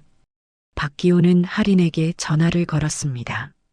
할인은 분식집에 있었어요. 박기호의 급한 목소리를 듣고 불안해졌습니다. 회장님이 급히 보자고 하십니다. 병원이에요. 걱정 마세요. 큰일은 아닙니다. 할인은 앞치마를 벗고 병원으로 달려갔습니다. 택시를 탔어요. 가슴이 두근거렸습니다. 무슨 일일까요? 왜 병원일까요? 병실 문을 열자 민석이 침대에 앉아 있었습니다. 창백한 얼굴이었어요. 하지만 눈빛은 이전과 달랐습니다. 흔들림이 아니라 확신이 담겨 있었죠. 앉으세요. 민석이 말했습니다. 할인은 침대 옆 의자에 앉았어요. 민석은 편지들을 할인에게 보여줬습니다. 이걸 봤습니다. 당신 어머니가 미소가 내게 보낸 편지였군요. 네. 나는 몰랐어요. 이 편지들을 받지 못했습니다. 누군가 가로챘어요. 만약 알았다면 절대 미소를 놓치지 않았을 겁니다. 민석의 목소리가 떨렸습니다. 할인은 민석의 눈을 봤어요. 진심이었습니다. 후회와 슬픔이 가득했죠. 당신은 내 딸입니다. 확신합니다. 아직 확실하지 않잖아요. 확실해요. 이 팔찌, 이 편지, 그리고 당신 얼굴. 미소를 닮았어요. 하지만 제대로 된 확인이 필요하겠죠. 친자 검사를 하겠습니다. 할인은 고개를 끄덕였습니다. 무서웠어요. 만약 결과가 나오면 자기 인생이 완전히 바뀔 거였습니다. 하지만 진실을 알고 싶었어요. 다음 날 민석은 이사회를 소집했습니다. 긴급 회의였어요. 세령과 지원도 참석했습니다. 이사들이 모두 모이자 민석이 일어섰어요. 오늘 중요한 발표가 있습니다. 사내 방송으로도 송출될 겁니다. 세령의 얼굴이 굳었습니다. 뭔가 예감이 들었던 거죠. 지원은 어머니를 봤어요. 세령은 고개를 저었습니다. 막아야 한다는 신호였죠. 회장님, 잠깐 말씀드릴 게 있습니다. 세령이 일어났습니다. 하지만 민석은 손을 들어 제지했어요. 다 듣고 나서 말씀하십시오. 민석은 마이크 앞에 섰습니다. 카메라가 켜졌어요. 전 직원이 보고 있었습니다. 저는 오늘 개인적인 사실을 공개하려 합니다. 28년 전 저는 한 여성을 사랑했습니다. 윤미소라는 분이었죠. 하지만 여러 사정으로 헤어졌습니다. 최근 알게 됐습니다. 그분이 제 아이를 임신했었다는 것을요. 하지만 저는 몰랐습니다. 편지가 제게 전달되지 않았거든요. 회의실이 술렁였습니다. 세령은 입술을 꽉 깨물었어요. 지원은 주먹을 쥐었습니다.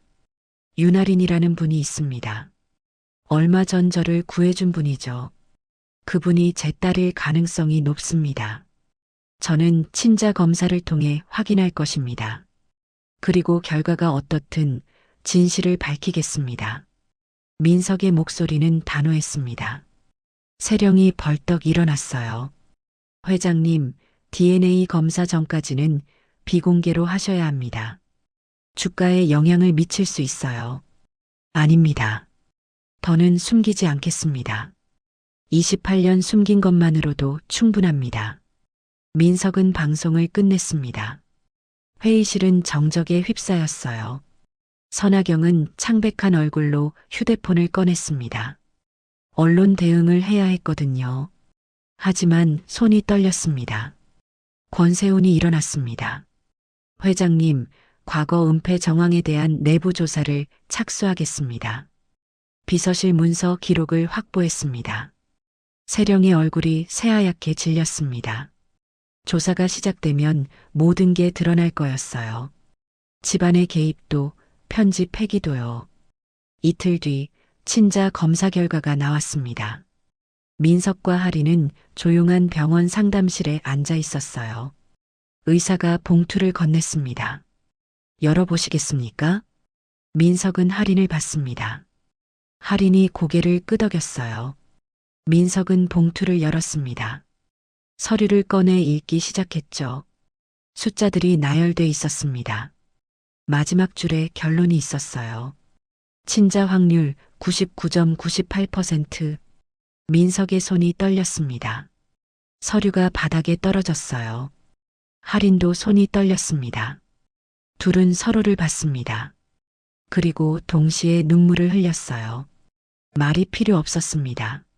숫자가 모든 걸 말해줬으니까요. 민석이 할인의 손을 잡았습니다.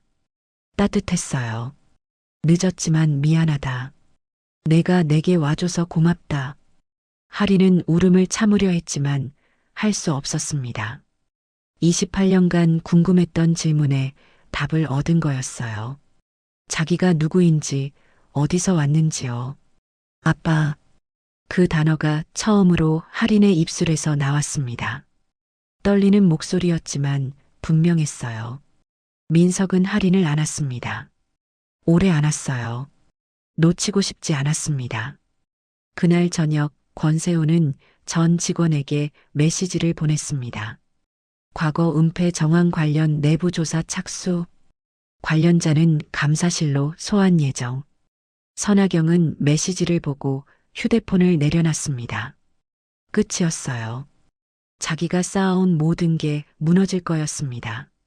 남태수는 라디오 특집 생방송을 준비했습니다. 주제는 숫자가 아닌 고백이었어요. 방송이 시작됐습니다. 오늘은 진실에 대해 이야기하려 합니다. 때로는 숫자로 증명되는 진실이 있습니다. 하지만 더 중요한 건 마음의 고백이죠. 용기 내어 진실을 밝힌 분들께 박수를 보냅니다. 청취자들의 반응이 쏟아졌습니다. 댓글창이 가득 찼어요. 감동이에요. 용기의 박수를. 진실은 이긴다. 백혜진은 할인에게 전화를 걸었습니다. 할인 씨, 축하해요. 이제 법적 보호 조치를 준비할게요. 그리고 심리 상담도 연결해 드릴게요. 외상 스트레스 관리가 필요할 거예요. 고마워요, 혜진 씨. 정말로요. 할인은 전화를 끊고 창밖을 봤습니다. 밤하늘에 별이 빛나고 있었어요. 손목의 팔찌도 빛났습니다. 이제 이 빛의 의미를 알았어요. 사랑의 증거였습니다. 그리고 자기 존재의 증명이었죠. 친자 검사 결과가 공개된 다음 날 언론이 들끓었습니다. 청경그룹 회장의 혼외 자녀라는 소식은 모든 포털 사이트 메인을 장식했어요. 댓글창은 찬반 의견으로 나뉘었습니다. 어떤 이들은 책임지는 모습이 훌륭하다고 했고 어떤 이들은 재벌가의 치부가 드러났다며 비난했죠. 한세령은 집무실에서 노트북 화면을 응시했습니다. 기사 제목들이 눈에 들어왔어요. 청경그룹 회장, 28년 만에 딸 인정, 혼외 자녀 논란, 경영권 분쟁 예고. 세령의 입술이 굳게 다물어졌습니다. 선하경에게 전화를 걸었어요. 언론 대응 준비됐어요? 네, 이사장님. 보도자료 초안 만들었습니다. 개인 사생활로 선긋고 경영과 무관하다는 입장입니다. 그걸로는 부족해요. 회장님, 이미지를 지켜야 해요. 사과 성명을 준비하세요. 과거 실수를 인정하되 지금은 가족으로 받아들인다는 식으로요. 세령은 전화를 끊고 창밖을 바라봤습니다. 서울 도심이 내려다 보였어요. 높은 곳에서 보면 모든 게 작아 보였습니다. 하지만 지금은 달랐어요. 작은 균열이 전체를 무너뜨릴 수 있다는 걸 알았습니다. 이틀 뒤 강민석은 기자회견장에 섰습니다. 본사 대강당이었어요. 카메라 플래시가 터졌고 기자들이 자리를 가득 메웠습니다. 민석은 단상에 올라 마이크 앞에 섰어요. 준비한 원고는 없었습니다. 그냥 마음에서 우러나오는 말을 하기로 했죠.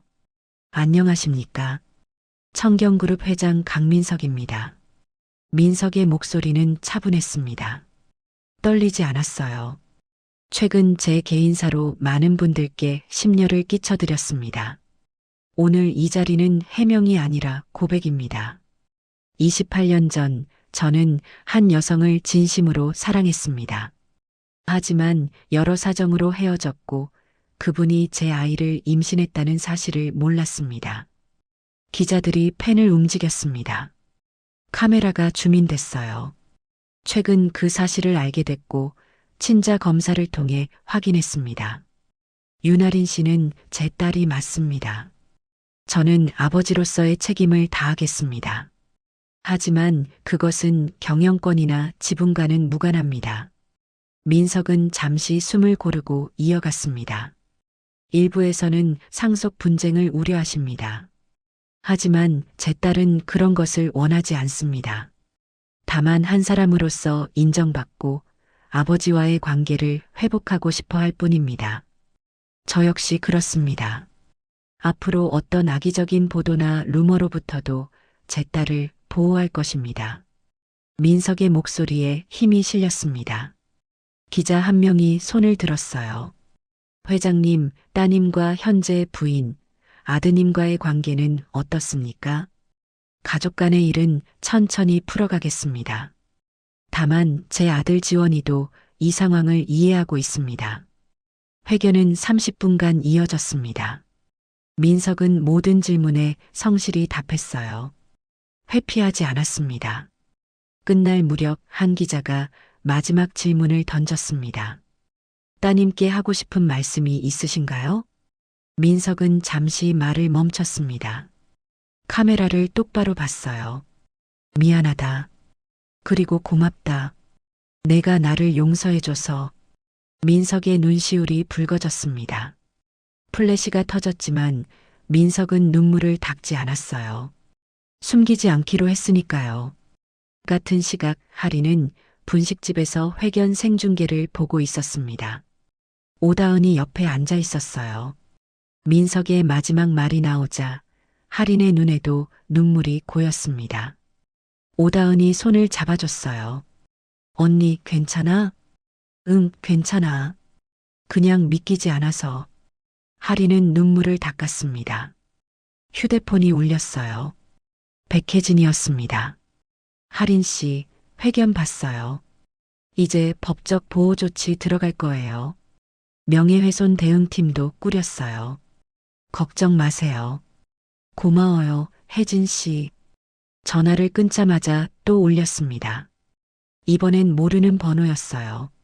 하리는 조심스럽게 받았습니다. 여보세요? 윤아린 씨죠? 저 이동구입니다.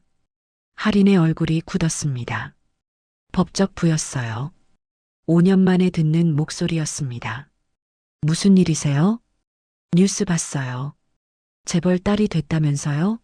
나도 키운 은혜가 있는데 얼마 줄 생각 있어요? 하린의 손이 떨렸습니다. 하지만 목소리는 침착했어요. 은혜요? 저한테 손 찍어 마시고 엄마 괴롭히신 분이 무슨 은혜를 말씀하시는 거예요? 야, 이 나쁜 년이. 법적으로는 내가 아버지야. 알아서 해. 전화가 끊겼습니다. 하리는 휴대폰을 내려놨어요. 손이 떨렸지만 울지 않았습니다. 오다은이 걱정스럽게 물었어요. 누구야? 아무것도 아니야. 이제 처리할 사람이야. 하리는 백혜진에게 다시 전화를 걸었습니다. 상황을 설명했어요. 백혜진은 침착하게 대응 방법을 알려줬습니다. 법률구조공단에 연락하세요. 이건 협박이에요. 녹음 남겨두시고요. 네, 알겠어요. 하리는 혼자 힘으로 해결하기로 했습니다. 민석에게 알리지 않았어요. 의지하고 싶지 않았습니다. 스스로 설 수 있다는 걸 증명하고 싶었죠. 사흘 뒤 하리는 법률구조공단 사무실에 앉아 있었습니다. 변호사가 서류를 검토했어요. 이동구 씨와의 법적 관계는 이미 끊어졌네요. 이혼 당시 양육권 포기 각서도 있고요. 협박으로 맞고소 가능합니다. 그렇게 해주세요. 비용은 걱정 마세요. 법률 구조 대상이에요. 하리는 서류에 사인했습니다. 볼펜을 쥔 손이 떨리지 않았어요. 이름을 또박또박 썼습니다. 윤하린. 자기 이름이 이렇게 힘있게 느껴진 적이 없었습니다. 며칠 뒤 이동구의 채권자 안문식이 하린에게 전화를 걸었습니다. 하린은 통화 녹음을 켜고 받았어요. 윤하린 씨, 이동구가 진 빚 3천만 원 있어요. 대신 갚으시죠. 제가 왜 갚아야 하죠? 이동구 말로는 당신이 재벌 딸이라던데 3천만 원 푼 돈 아니에요? 법적으로 제가 갚을 의무가 없습니다. 채권추신법 위반이에요. 더 연락하시면 고소하겠습니다. 하리는 전화를 끊었습니다. 손이 떨렸지만 해냈어요. 녹음 파일을 저장하고 경찰청 사이버 민원으로 신고했습니다. 스토킹 처벌법과 공갈미수로요. 청경그룹 본사에서는 권세훈이 내부 감사 결과를 이사회에 보고하고 있었습니다. 회의실에 긴장감이 흘렀어요. 97년도 비서실 문서 폐기 기록을 확보했습니다. 당시 비서실장 지시로 윤미소 씨의 편지들이 회장님께 전달되지 않고 폐기됐습니다. 현 비서실 선하경 차장이 최근 언론 조작을 시도한 정황도 포착됐습니다. 세령의 얼굴이 창백해졌습니다. 지원은 어머니를 봤어요. 세령은 고개를 숙였습니다. 선하경 차장은 즉시 보직 해임하고 징계위원회에 회부하겠습니다. 민석이 말했습니다. 이의를 제기하는 사람은 없었어요. 회의가 끝나고 지원은 복도에서 민석을 불러 세웠습니다. 아버지, 잠깐 이야기할 수 있을까요? 그래. 둘은 민석의 집무실로 갔습니다. 지원은 창밖을 보다가 입을 열었어요. 저 하린 씨를 만나보고 싶습니다. 그래. 언제? 지금 가능할까요? 민석은 하린에게 전화를 걸었습니다. 하린은 분식집에 있었어요. 민석은 주소를 알려줬습니다. 1시간 뒤 지원이 분식집에 도착했습니다. 평범한 골목이었어요. 검은 벤츠를 타고 오지 않았습니다. 택시를 탔죠. 분식집 문을 열자 하린이 앞치마를 두르고 서 있었습니다. 안녕하세요. 안녕하세요. 둘은 구석자리에 앉았습니다. 어색한 침묵이 흘렀어요. 지원이 먼저 말했습니다. 사과하러 왔어요. 처음에 당신을 적대했던 것. 괜찮아요. 이해해요.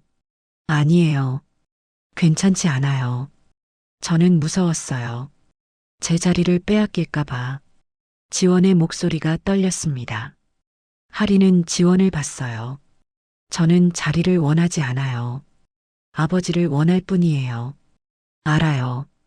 이제 알아요. 지원은 가방에서 서류를 꺼냈습니다. 하린에게 건넸어요. 이건 뭐예요? 상속 포기 각서는 아니에요. 걱정 마세요. 이건 제 제안이에요. 당신이 원하는 프로젝트가 있다면 재단 예산으로 지원하겠어요. 경영이나 지분이 아니라 의미 있는 일로요.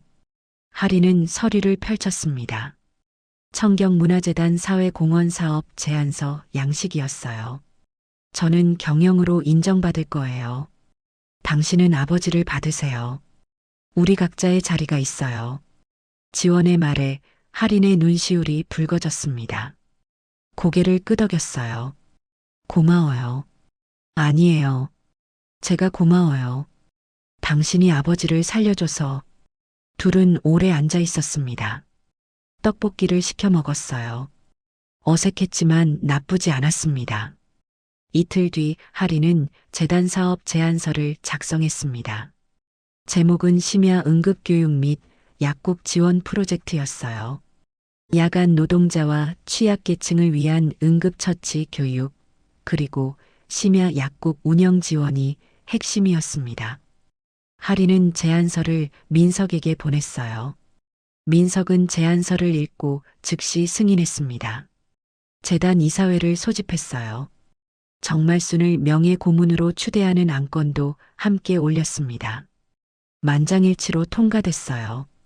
남태수는 라디오 방송에서 최승만 버스 기사를 인터뷰했습니다. 최승만은 블랙박스 영상을 공개하기로 했어요. 그날 정류장에서 본 광경을 잊을 수가 없어요. 젊은 아가씨가 주저하지 않고 쓰러진 분을 도왔어요. 전문가처럼요. 영상은 재단 공식 유튜브에 올라갔습니다. 초상권 보호를 위해 얼굴은 모자이크 처리됐지만 할인의 행동은 선명했어요. 댓글이 쏟아졌습니다. 감동이에요. 저도 배우고 싶어요. 작은 친절이 생명을 구하네요. 여론은 완전히 돌아섰습니다. 비난은 사라지고 응원이 그 자리를 채웠어요. 일주일 뒤 정은별이 할인을 찾아왔습니다. 손에 두꺼운 파일을 들고 있었어요. 선생님, 이거 봐주실 수 있어요? 뭔데? 응급교육 프로그램 커리큘럼이에요. 제가 약국 실습하면서 정리한 거예요. 현장에선 이런 키트가 필요할 것 같아서요. 할인은 파일을 펼쳤습니다. 세심하게 정리된 내용이었어요. 혈당 측정기, 간이 심전도, 응급약품 리스트까지 있었습니다. 완벽해요. 이걸로 시작하죠. 정말요? 제가 도울 수 있을까요? 물론이에요. 까치예요. 둘은 손을 맞잡았습니다. 새로운 시작이었어요. 그날 저녁 할인은 집으로 돌아왔습니다. 책상 위에는 민석이 준 볼펜이 놓여 있었어요. 옆에는 프로젝트 승인 서류가 있었습니다. 할인은 서류를 들고 어머니 사진 앞에 섰습니다. 엄마, 나 이제 시작이에요. 사진 속 미소가 웃고 있는 것 같았습니다. 할인도 웃었어요. 이제 두렵지 않았습니다. 한 달이 흘렀습니다. 분식집 앞 골목이 달라졌어요.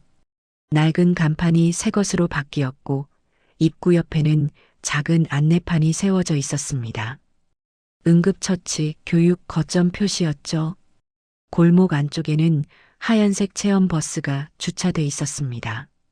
버스 옆면에는 청경재단 심야 응급교육 프로그램이라는 글자가 선명했어요. 오후 3시쯤 동네 주민들이 하나둘 모여들기 시작했습니다.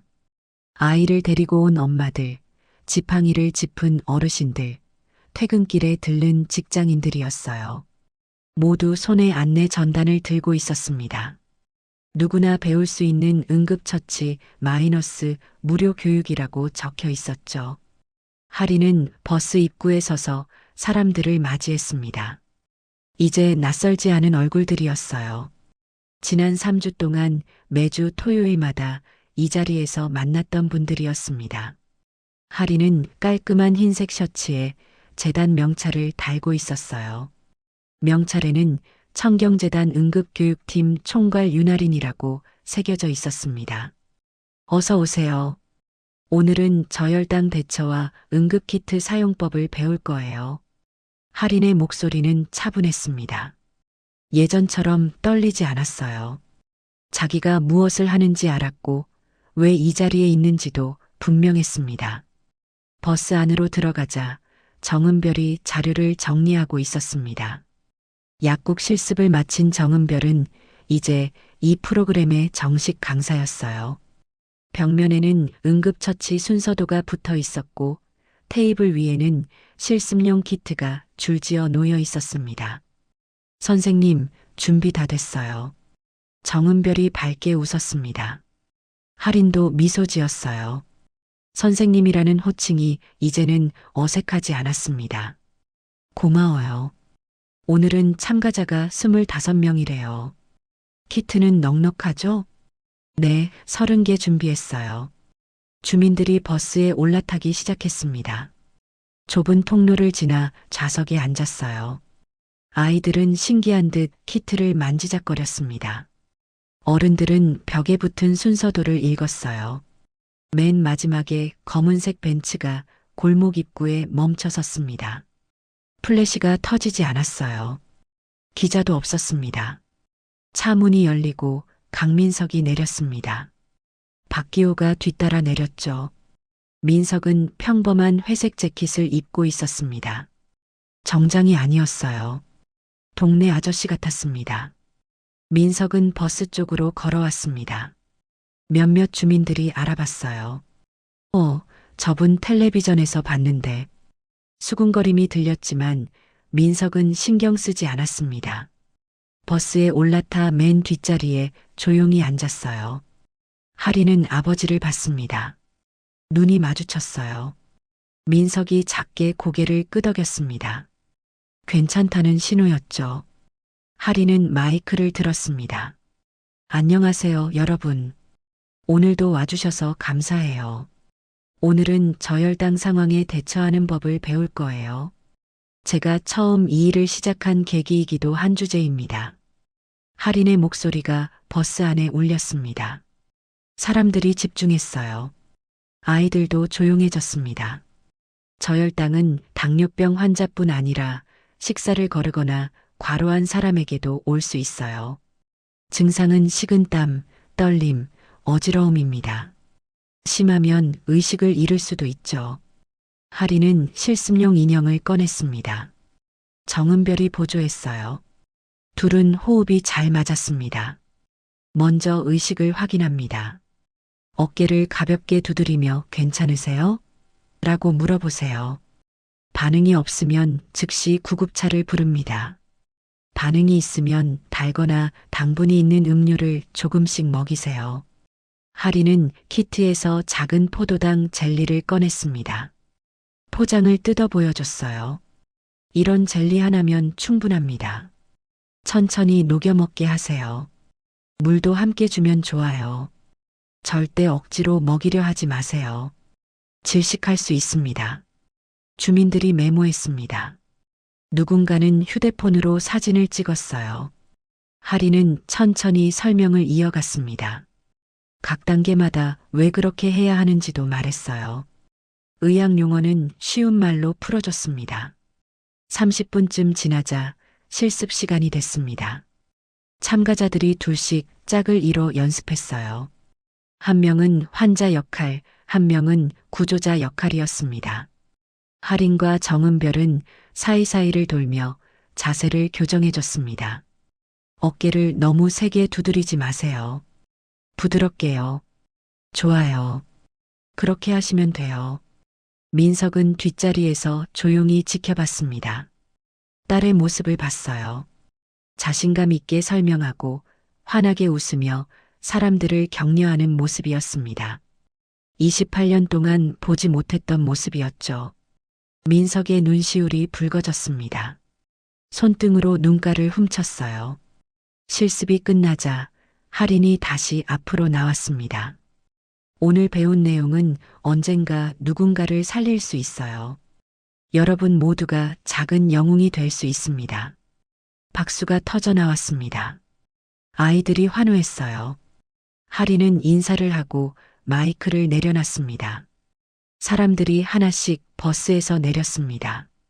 출구에서 정은별이 수료증을 나눠줬어요. 작은 카드였지만 받는 사람들의 얼굴은 밝았습니다. 고맙습니다. 다음 주에 또 올게요라는 인사가 오갔어요. 마지막 사람이 내리자 버스 안이 조용해졌습니다.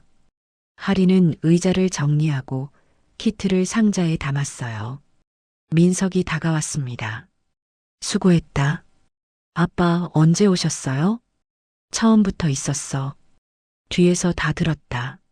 민석은 가방에서 작은 상자를 꺼냈습니다. 하린에게 건넸어요. 뭐예요? 열어봐. 하린은 상자를 열었습니다. 안에는 볼펜이 들어 있었어요. 은색이었고 끝부분에 작은 별 장식이 달려 있었습니다. 하린의 팔찌와 똑같은 디자인이었죠. 이건 내 어머니께 선물했던 팔찌랑 같은 거야. 사인은 내가 하렴. 난 내 곁에 서 있을게. 하린은 볼펜을 손에 쥐었습니다. 무거웠어요. 금속의 차가움이 느껴졌지만 마음은 따뜻했습니다. 고마워요, 아빠. 내가 더 고맙다. 내가 이런 일을 하게 돼서. 둘은 잠시 서 있었습니다. 말이 필요 없었어요. 서로의 존재만으로 충분했습니다. 버스 밖에서 누군가 손을 흔들었습니다. 정말순이었어요.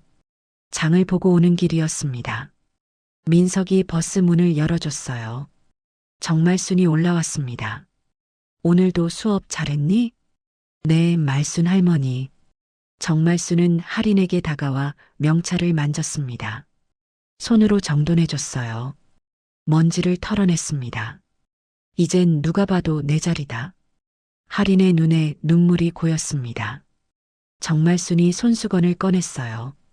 할인에게 건넸습니다. 그 손수건은 갈라날 화장실에서 받았던 것과 같은 것이었죠. 울지 마. 기쁜 날인데. 네, 할머니. 정말순은 할인의 어깨를 토닥였습니다. 그리고 민석을 봤어요. 회장님도 수고하셨습니다. 아니에요, 말순 씨. 전 아무것도 안 했어요. 다 할인이가 한 일입니다. 정말순은 고개를 저었습니다. 회장님이 문을 여셨잖아요. 그게 가장 큰 일이었습니다. 민석은 아무 말 하지 못했습니다. 정말순의 말이 가슴에 박혔어요. 저녁 무렵 할인은 집으로 돌아왔습니다. 작은 원룸이었어요. 벽에는 어머니 사진이 걸려 있었습니다. 젊은 시절 미소의 모습이었죠. 할인은 책상 서랍에서 작은 메모지를 꺼냈습니다. 펜을 들었어요. 민석이 준 볼펜이었습니다. 엄마, 나 드디어 필요한 사람이 됐어. 할인은 메모지를 사진 액자에 붙였습니다. 사진 속 미소가 웃고 있는 것 같았어요. 할인도 웃었습니다. 눈물이 흘렀지만 슬픈 눈물은 아니었습니다. 다음 날 남태수는 라디오 방송국에 있었습니다. 마지막 녹음이었어요. 밤의 사연 우체통 특집 마무리편이었습니다. 남태수는 마이크 앞에 앉아 원고를 펼쳤어요. 지난 2달 동안 익명으로 소개했던 한 사연이 있습니다. 작은 친절에서 시작된 이야기였죠. 오늘은 그 사연의 주인공을 실명으로 기록합니다. 윤아린 씨, 당신의 용기에 감사드립니다. 남태수는 방송을 마치고 녹음 파일을 저장했습니다. 컴퓨터 화면에 윤아린 특집 최종본이라는 파일명이 떴어요. 남태수는 미소 지었습니다. 같은 시각 백혜진은 구청 복지과 게시판 앞에 서 있었습니다. 손에는 공고문이 들려 있었어요. 심야 약국 시범사업 협약 체결이라는 제목이었습니다. 백혜진은 공고문을 게시판에 붙였어요. 압정을 꽂았습니다. 여기서부터 제도지. 혼잣말이었지만 옆을 지나가던 동료가 들었습니다. 뭐라고요? 아니요, 그냥요. 백혜진은 게시판을 바라봤습니다. 작은 종이 한 장이었지만 의미는 컸어요. 한 사람의 용기가 제도를 바꾼 거였습니다. 분식집에서는 오다은이 계산대를 정리하고 있었습니다. 작은 팻말을 꺼내 세웠어요. 응급키트 무료 대여 마이너스 필요하신 분은 말씀해 주세요. 손님이 들어왔습니다. 단골 아저씨였어요. 이게 뭐야? 응급키트요. 할인 언니가 만든 거예요. 필요하면 빌려드려요. 오, 그래. 근데 할인이는 어디 갔어? 오늘 재단 회의 간다고 했어요. 이제 바쁜 사람이에요. 오다은은 자랑스럽게 말했습니다. 친구가 성장하는 모습을 보는 건 기뻤어요. 저녁 시간 청경그룹 본사 회의실에는 사람들이 모여 있었습니다. 민석, 할인, 지원, 그리고 재단 실무진들이었어요. 테이블 위에는 프로그램 확대 계획서가 놓여 있었습니다. 지원이 자료를 넘기며 말했습니다. 공장 직원들 대상으로도 교육을 하고 싶습니다. 야간 근무자들이 많거든요.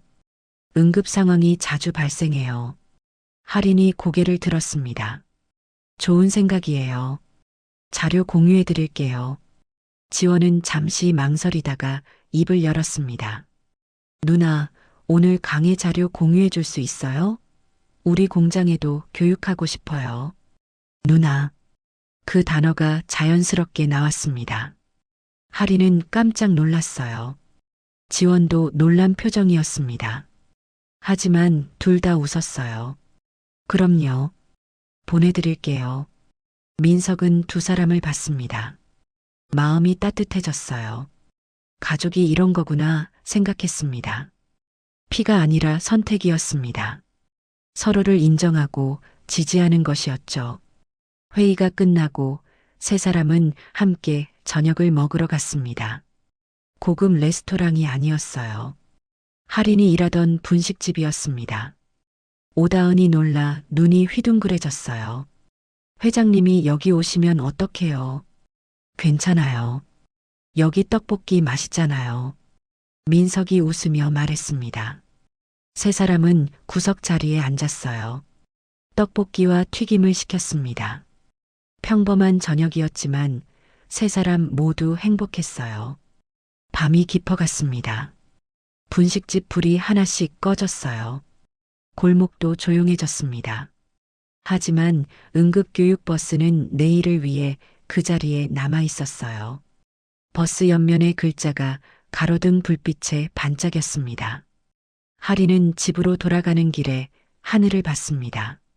별이 빛나고 있었어요. 손목의 팔찌도 빛났습니다. 그리고 가방 속 볼펜도 함께 빛나는 것 같았습니다.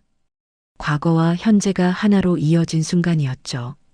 검은 벤츠는 이제 더 이상 권력의 상징이 아니었습니다. 누군가를 돕기 위해 멈추는 차였어요. 하리는 그 차가 멈춘 곳에서 시작했고, 이제는 스스로 길을 만들고 있었습니다. 필요한 사람이 되고 싶었던 꿈은 이루어졌어요. 하지만 끝이 아니었습니다. 시작이었습니다.